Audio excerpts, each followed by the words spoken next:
Irribarre batekin gogoratuko dute Jose Miguel Etxeandia Larrabetzuarra. Pertsona militante prestu eta eskuzabal bezala deskribatu dute bere gertukoek.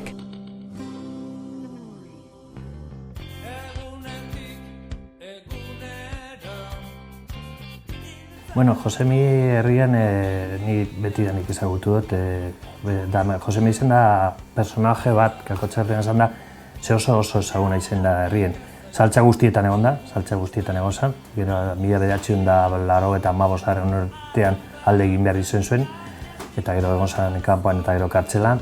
Baina saltza guztietan egoten zen, gaztetxean, jaietan, talde politikoan oso ezaguna zen, eta nik uste dut, esan behar da, herrian maite egin zuela, maite egin ditu. Da oso polemistia zen, oso, diskusioak eukidoguz beragaz, handiek eta ie asartzekoak, bai gero ondo amaitzen zirenak, ez? Ze gero beti irribarre bategaz amaitzen zeuen eta bai oso polemistia zen. Eta humanotik eta gizatasunetik asko eukiduen eta asko eman duen persona bat izan da, eta alde horretatik eredugarria Larretzuko belaunaldi ezberdinentzat. Bai bera baino zaharragoentzat, haiekin lanean ibilzelako urteetan, eta zelan ez bera baino gazteagontzat ere bai. Nik Jose Miguelen ezaugarrien bate azpimarratutekotan, nik dute persona militantea izan dela. Behar izenan bat egondan lekuetan, bere lana eta bere laguntza eskaintzen izan dugu, ez?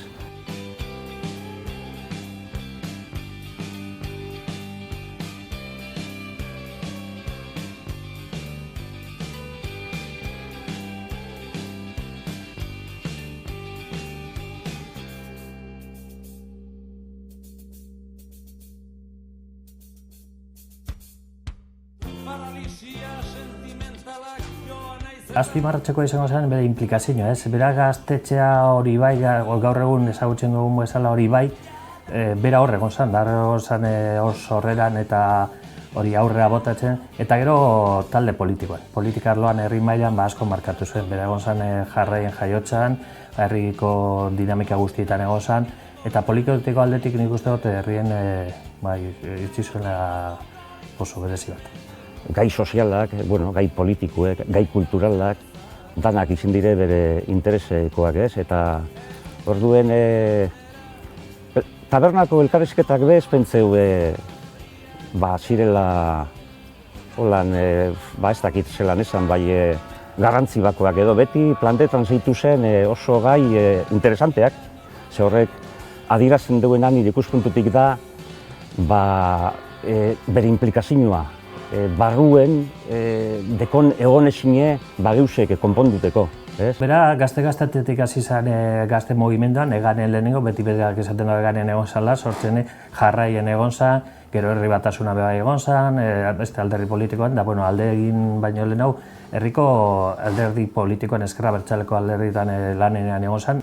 Jose Miguelek 1984ko azaroaren 17an egin zuen iez Larraetzutik.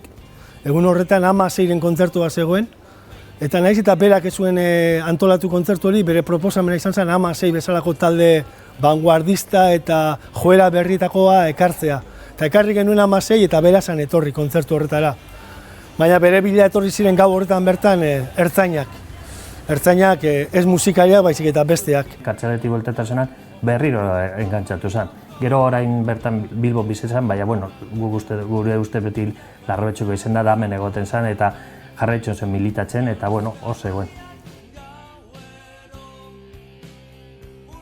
Euskal preso ohiaren gorpua aurkitu zuten atzo goizean, haren bila zebiltzan boluntarioek.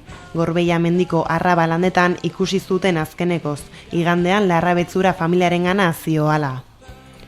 Ordutik ez zuten haren berririk eta asteartean hasi ziren bere bila, 59 urte zituen. Gudari eguneko ospakizunetan egonda, bai barikuan, bai zapatuan eta bai domekan.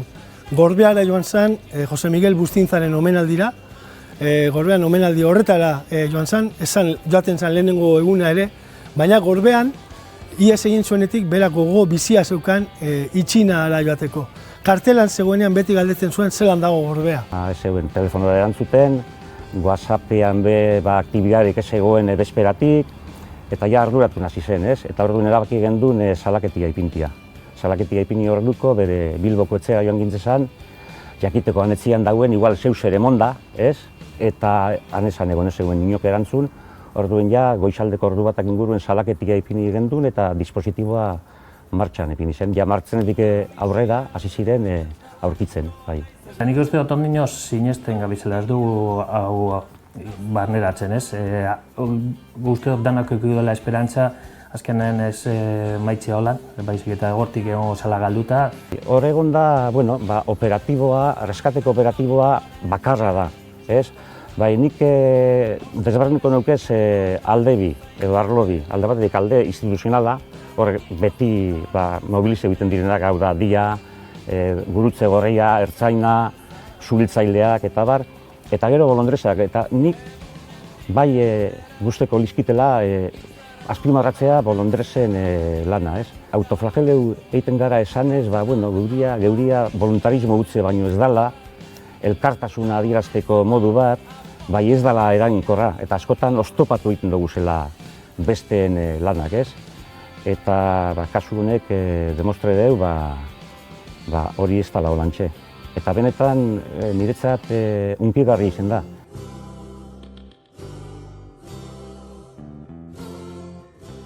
Asko izan dira gertukoei helarazitako elkartasun keinuak. Izan ere, etxe handiak eragin handia izan zuen Baierrian eta baita ere ezker abertzaleko eragin esparru ezberdinetan. Mendian utzi du bizia, itxinako basoan, baina gu beti basoarekin lotuko dugu, Jose Miguel. Inpaktuaren islada bat da atzoko geubeko asanblada. Emon zana, bere eriotzaren berri, ez? Plaza beterik egon zan, tope-topera egon zan. Horrek adierazten duela, erreien be persona maitatua izen dela. Nik uste dut beti bere irribarrea, eta bere irribarrea beti ikuko dugula buruen, ez? Eta beti egoten zen apuret zirikatzen, eta hor topetan eztabaida, ez? Baina bere irribarrea eta da gero batek esan zuen moduen atxo bere oso sensiblea zen, nahiz eta kanpotik batzu pentsatzeko gogorra zela oso sensiblea da. Nik uste bere irribarrea beti eukiko dugula gugaz.